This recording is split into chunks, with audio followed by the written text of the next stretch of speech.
কথা বলছি পাবনা জেলার সাথী উপজেলার ধুলাউড়ি ইউনিয়নের লক্ষ্মীপুর গ্রাম থেকে। লক্ষ্মীপুর এবং বারোয়ানের মাঝখানে যে মাঠটি রয়েছে সেই মাঠ থেকে আমরা পুরো মাঠ ঘুরে দেখলাম যে অনেক জায়গায় এখনো পেঁয়াজ লাগানোই শেষ হয় নাই, কিন্তু আপনারা অলরেডি এই পেঁয়াজের বয়স কতদিন হয়েছে এখন পর্যন্ত? 28 দিনে। 28 দিন, অর্থাৎ এই পেঁয়াজ লাগানোর বয়স 28 দিন, তাই না? আবার অনেকের এখনো লাগানোই হয় নাই, আসার সময় দেখলাম যে এখনো লাগাচ্ছে। এই যে আপনারা লাগাইলেন, ঠিক আছে, এটা মানে কিভাবে লাগাইলেন, যে আগে লাগাইলে আসলে উপকারটা কি? আগালি ধরেন ফলনটা ভালো হবে, বুঝছেন? ফলন ভালো হবে এবং আগ বাজারে দামটা বেশি পাওয়া যাবে, পানির দরে বিক্রি করা যাবে। আচ্ছা, তো এখন বিষয়টা হচ্ছে যে 28 দিনেই পেঁয়াজের বয়স হয়ে গেছে, আর কতদিনেই জমিতে থাকবে তারপরে তোলা হবে? আর ধরেন 2 মাস থাকবি, অনুমান 2 মাস। তার মানে হচ্ছে 90 দিন, অর্থাৎ 3 মাসের মধ্যে পেঁয়াজ রোপণ করা থেকে উত্তোলন, মানে এই 3 মাসের মধ্যে সব হয়ে যায় না? আর পরিচর্যা করতে হয় কয়বার? এই বীজ বপন, হ্যাঁ, মানে এই যে যেমন এই যে এখন কোপায় দিচ্ছেন, আবার নিড়ানি দিতে হবে বা বিষ প্রয়োগ করা, মানে সব কিছু মিলিয়ে কয়বার আর কি করা লাগে? ধরেন বীজ তো ধরেন এখন 2 বারে দেওয়া লাগবে, পরে 3 বারে দেওয়া লাগবে পরে। কিন্তু কোপানো লাগে একবারই, আর নিড়ানি দেওয়া লাগে একবার, যদি ঘাস হয়, না হলে আর নিড়ানির দরকার নাই।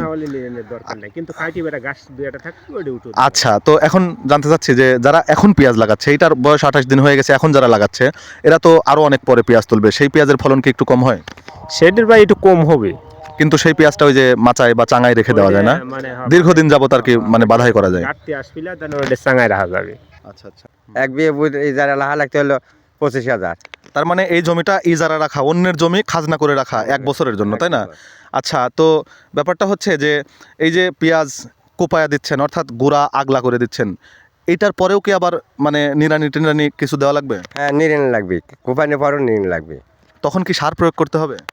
কিছু সার দেওয়া লাগবে, মানে বিঘা 7-10 করে সার দিলে ভারে নিরেন ভারে, তাহলে জিনিসটা ভালো হবে একটু। আচ্ছা, পাবনা জেলার এই অঞ্চলটাতে অনেক বেশি পেঁয়াজ রোপণ করা হয়, তাই না? পেঁয়াজের পাশাপাশি আর কি কি চাষ করা হয়? আর তারপরে আসবে হলে পাট, পেঁয়াজের পরে পেঁয়াজের পরে পাট আসবে।